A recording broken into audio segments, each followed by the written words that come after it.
கொளுத்தணும். கொளுத்தி விட்டுட்டான்னா கொஞ்சம் தோட்டம் நீட்டாயிரும்.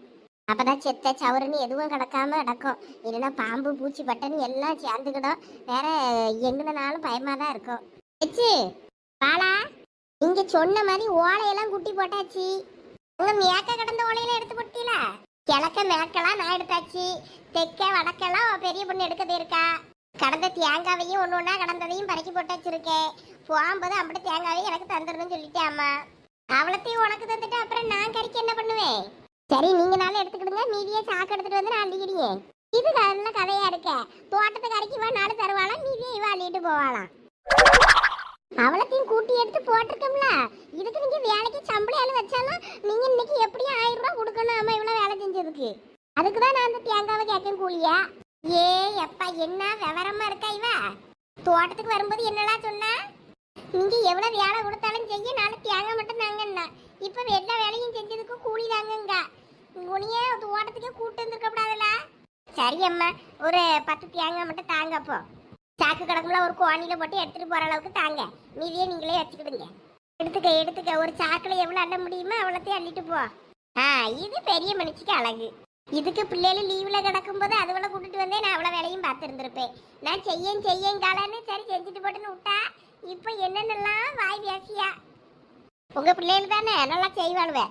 இப்பதான் அவ்வளோ ஒரு வேலையும் செய்ய மாட்டேங்காளுவல. தோட்டத்துக்கு தான் வராண்டேன்னு தானே சொல்லி அழுவ. படிக்க வேண்டியிருக்கு, எழுத வேண்டியிருக்குன்னு வீட்டில் கிடந்து டிவி பார்க்காளுவேன்னு நீங்க தான் சொல்றீங்க.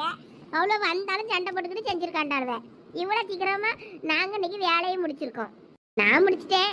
பெரிய பொண்ணு என்ன முடிக்கலன்னு நினைக்கேன். அவ்வளோதான் ஆளை காணும். எல்லாம் உமா குந்தாணி ஓலைய பறக்காம என்னெல்லாம் இங்க வந்து உட்கார்ந்து கதை பேசிக்கிட்டு இருக்கா? அவதான் எல்லாத்தையும் பறக்கி போட்டுட்டாலாமே. கிழிச்சா ஓலையெல்லாம் என்ன அங்கே அந்த ஆள கிடக்கு. அவ தேங்காவை மட்டும் பறக்கிட்டு 4 ஓலையை பறக்கி போட்டு பறக்கிட்டேன்னு ஏமாத்திட்டு திரியா. ஆஹா, இந்த பெரிய பொண்ணு கண்டுபிடிச்சிட்டாளே, சுச்சபத்தை கண்டுபிடிச்சிட்டாளே. அவன் நான் எல்லாத்தையும் பறக்கி போட்டுட்டே. பெரிய பொண்ணு தான் இன்னும் ஒன்றும் பறக்கல. அவன் என்ன கிடக்கான்னா நல்லா சொல்லுவா. நான் ஒரு சின்ன ஓலையா இருந்தாலும் சரி லட்சுக்கு ஈக்குக்கு ஆகும்னு எடுத்துக்கொண்டு எல்லாம் போட்டுக்கிட்டு இருக்கேன் பறக்கி. இவ தேங்காவை மட்டும் பறக்கி போட்டுட்டு ஓலையெல்லாம் அந்த ஆள போட்டுட்டு வேறா. ஏன்டி அதை இழுத்து போடுனா அதெல்லாம் தெரியாது லட்சுக்கு. நம்ம இப்போ பாதி பறக்கி போட்டால் போதும். மீதி நாளைக்கு அடுத்த நாள் பார்த்தோன்னா காற்றுல விழுந்துருக்குன்னு நினச்சிக்கிடும். அதனால் நம்ம போடியதை மட்டும் போடுவோம் அப்படின்னு சொல்லி ஏமாத்திட்டு வந்து இங்கே உட்கார்ந்துருக்கா. ஏன்னா அப்படியா? ஐயா லட்சு, நீங்க என்ன ஒரே நல்லையுமே அவ்வளோத்தையும் வார போறிய? கொஞ்சம் கொஞ்சம் அப்பப்போ எடுத்து தானே வாருவீங்க. நீங்க வாரும்போது அப்புறம் பறவை வேணா வந்து அதை எடுத்து போட்டுக்கிடியும். எதுக்கு தினமும் ஒரு 4 ஓலையை பறக்கி போட்டுட்டு 10 தேங்காய் தாங்கன்னு முடையா தேங்காய் வலிட்டு போறதுக்கா? நீ அப்படி சொல்லாதீங்க லட்சு. நான் அப்படிலாம் பண்ண மாட்டேன். அப்பா பெரிய பொண்ணு சொல்றது பொய்யாங்க. பொய்ன்னு மட்டும் சொல்லட்டுமே, நாக்கு அப்படியே அறுத்துப்படியா அறுத்தவளை இப்போ. சரி லட்சு, நான் வேணா தேங்காவே எடுக்கல. அப்போ அது நாளைக்கு வேணாலும் வந்து உங்களுக்கு ஓலையை பறக்கி போடுறேன். எனக்கு லேசா பசிக்க மாதிரி இருந்தது, அதனாலதான் சரின்னு வந்து உட்கார்ந்துட்டேன். ஏலா, 4 ஓலையை பறக்கி போடியதுக்கு முன்னாடி பசிச்சுட்டாக்கா? வீட்டுல சாப்பிட்டுட்டு தானே வந்தா?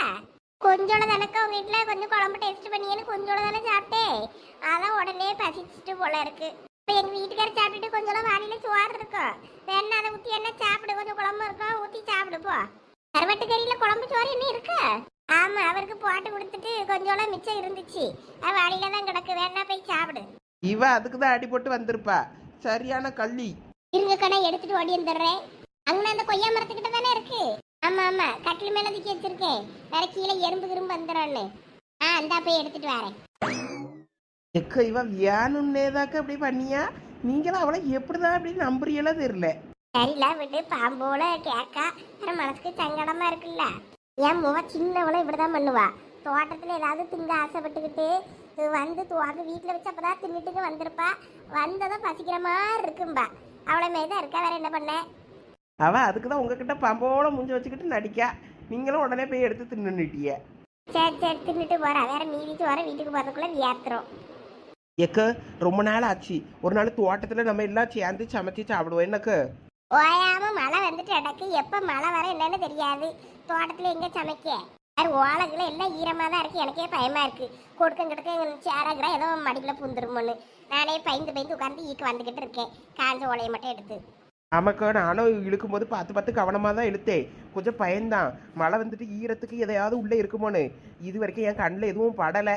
ஏதாவது இருந்தாலும் இருந்திருக்கும். ஆனால் 2 தட்டு இழுத்து தான் கொண்டு வந்து போட்டிருக்கேன்.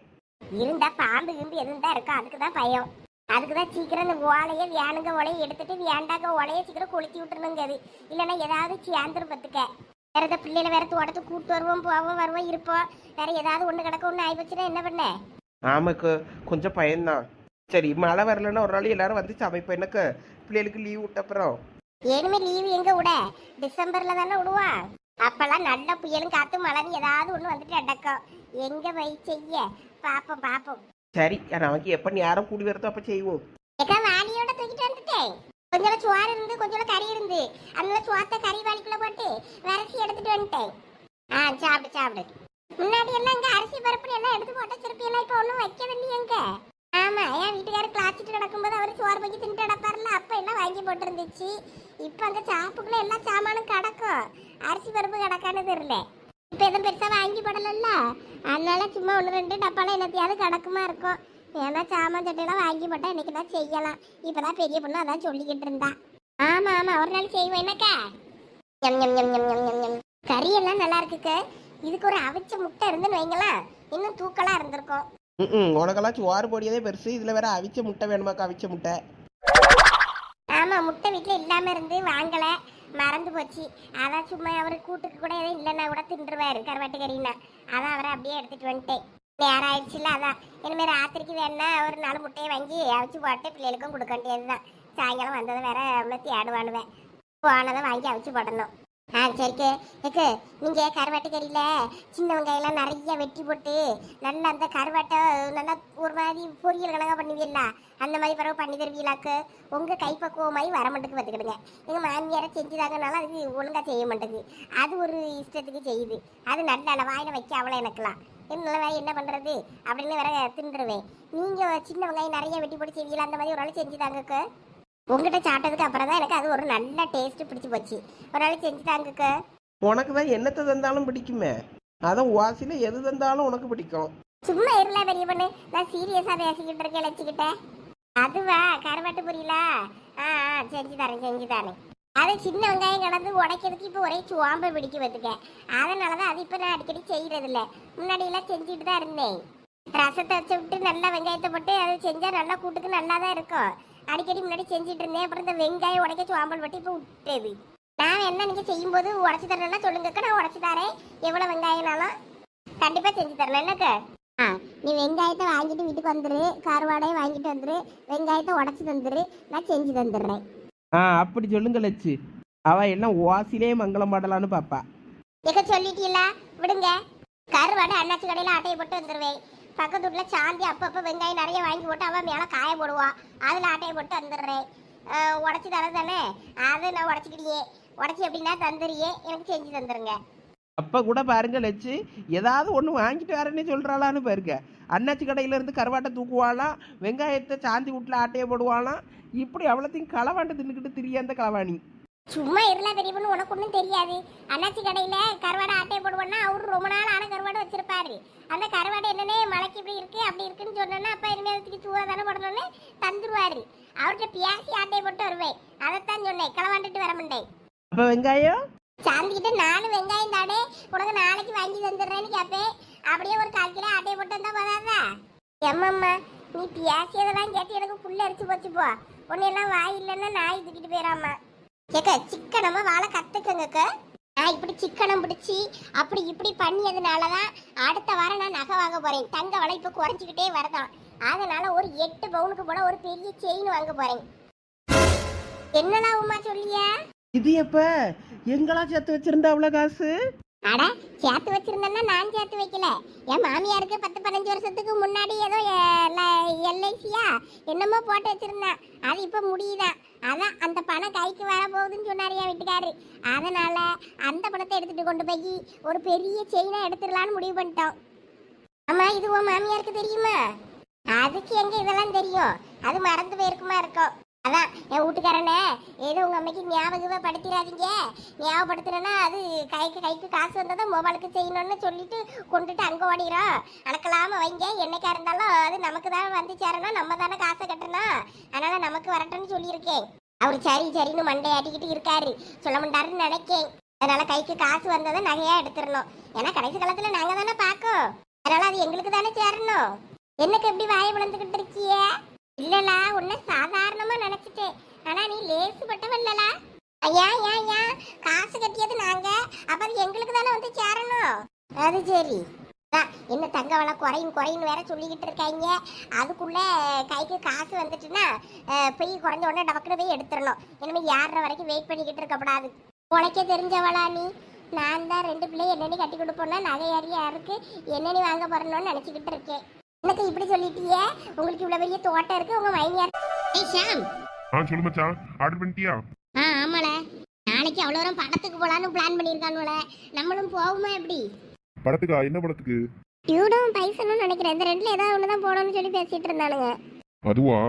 எனக்கு இன்ட்ரெஸ்ட் இல்லடா, நான் வரல. நீங்க வேணா போயிட்டு வாங்க. ஏல ஆல்ரெடி பார்த்துட்டு வந்துட்டியா நீ? இல்ல போல எனக்கு இன்ட்ரெஸ்ட் இல்ல. ஏய் போலாம்டா, தீபாவளிக்கே போலான்னு பிளான் பண்ணோம், அப்பையும் வரலன்ட்டேன். சரி இப்போ பசங்க எல்லாம் ஒன்றா காலேஜை கட்ட அடிச்சுட்டு போலான்னு இருக்கானுங்க, அப்பயாவது வாடா போகலாம். வர வர நீ எங்கேயுமே வர மாட்டேங்கிற. திரும்ப முன்னாடியெல்லாம் நீ தான் ஃபர்ஸ்ட்டாக எல்லாமே பிளான் போடுவேன். இப்போலாம் எங்கேயும் எதுக்குமே வர மாட்டேங்க. பாப்பா ஃபோனில் என்ன பார்த்துக்கிட்டு இருக்க காட்டு. டேய் சும்மா இருடா, ஃபோன் எல்லாம் கேட்காத. என்னன்னே தெரில, ஆளே மாறிட்டப்போ. ஏண்டா எதுவும் பிள்ளையில எதுவும் மெசேஜ் பண்ணுதா? எங்களுக்கு தெரியக்கூடாதுன்னு மறைச்சு மறைச்சு பேசிட்டு இருக்கியா என்ன? சீச்சி, அப்படிலாம் ஒன்றும் இல்லை. மாஸ்டர் கூப்பிடாரு பாரு, வாங்கிட்டு வா, நான் ஹேண்ட் வாஷ் பண்ணிட்டு வந்துடுறேன். சரிடா. என்ன பாப்பு மாதிரி ஃபிங்கர் சிப்ஸ் வாங்கியிருக்க, பப்ஸ் வாங்கலையா? இல்ல, எனக்கு இன்னைக்கு அது சாப்பிடணும்னு தோணல, இதுதான் சாப்பிடணும் போல இருந்துச்சு, அதான் இது வாங்கினேன். நான் பாஸ்தா சொல்லியிருக்கேன், வேணா அது வேணா சாப்பிட்றியா கொஞ்சம்? ஐயோ வேண்டாப்பா, எனக்கு அது பிடிக்கவே பிடிக்காது. நம்ம வீட்டில் செய்கிறது தான் ஒரு மாதிரி இருக்கும், இங்கே வந்து சாப்பிட்டா இங்கெல்லாம் நல்லா தான் இருக்கும், வெளியிலலாம் சாப்பிட்றது. வெளியில் சாப்பிட்றது இன்னும் எனக்கு மோசமாக இருக்கும், அதுக்கு வீட்டில் செய்கிறதே தேவையில்லான்னு தோணும். சரி விடு, நான் மட்டும் சாப்பிட்டுக்கிறேன். அம்மா எல்லாரும் படத்துக்கு போனோம்னு சொன்னாங்களே, நீ யோசிச்சு சொல்றேன்னு சொன்னீங்க, என்ன யோசிச்சிருக்க? ஐயோ நான் வரலப்பா, அதுவும் கிளாஸை கட் அடிச்சுட்டு போவதுக்கு வாய்ப்பே இல்லை. எப்ப குமார் ஏன் இப்படி பண்ற? வாத இந்த மாதிரிலாம் வேற, நம்ம எப்பதான் என்ஜாய் பண்றது? வீட்டுல எல்லாம் கூட்டு போய்ங்கன்னா அவங்க ஆடி குறுக்க அம்மாசி குறுக்க எப்பனாவது அதான் சண்டை கிட்ட போட்டு நம்மளை கூட்டு போவாங்க, அதெல்லாம் வேலைக்கு ஆகாது. இப்படி காலேஜ் லைஃப் என்ஜாய் பண்ணணும். வாத போவோம். ஐயோ எங்க சதீஷ் பார்த்தா திட்டுவான்ப்பா.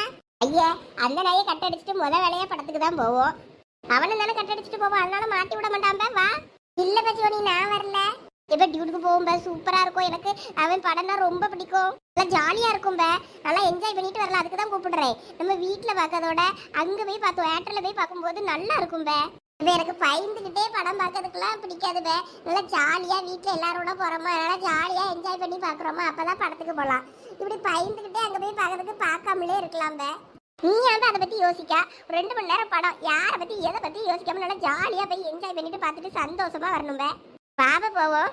இப்போ உங்க சந்தியாக்கு தெரிஞ்சா மாட்டி விட மாட்டாளா வீட்டுல? அவ வாயனை ஏதாவது சொல்லி கட்டி போட்டுருவேன், அதனால நீ பயப்படாத. அவளை எங்க அம்மா கிட்ட ஏதாவது சொல்லி சமாளிச்சுக்கிடுவா. சோனிக்கு ஸ்பெஷல் கிளாஸ் இருக்கா, அவ கொஞ்சம் மார்க் கம்மியா எடுத்துட்டாளா, அதனால வர சொல்லியிருக்காங்களா, அதனால போய் ஸ்கூல்ல போய் படிக்க போறா, அப்படி இப்படின்னு ஏதாவது சொல்லி சமாளிச்சுக்கிடுவா. அப்புறம் நானும் வந்துட்டேன்னா நானும் மாட்டிக்கிடுவேன். எங்க அம்மாவும் அப்ப நீ கம்மி மார்க்கான்னு கேட்பா அவளை. ஆமா ஒரு படத்துல கம்மியா எடுத்துட்டு அப்படி இப்படின்னு சொல்லி சமாளி. ஐயோ வேண்டாவ சோனி, நான் வரல, நீ வேணா போயிட்டு வா. இப்ப நீ வராம எனக்கு போறதுக்கு பிடிக்காதுவே, நீ வந்தாதான் நல்லா இருக்கும்.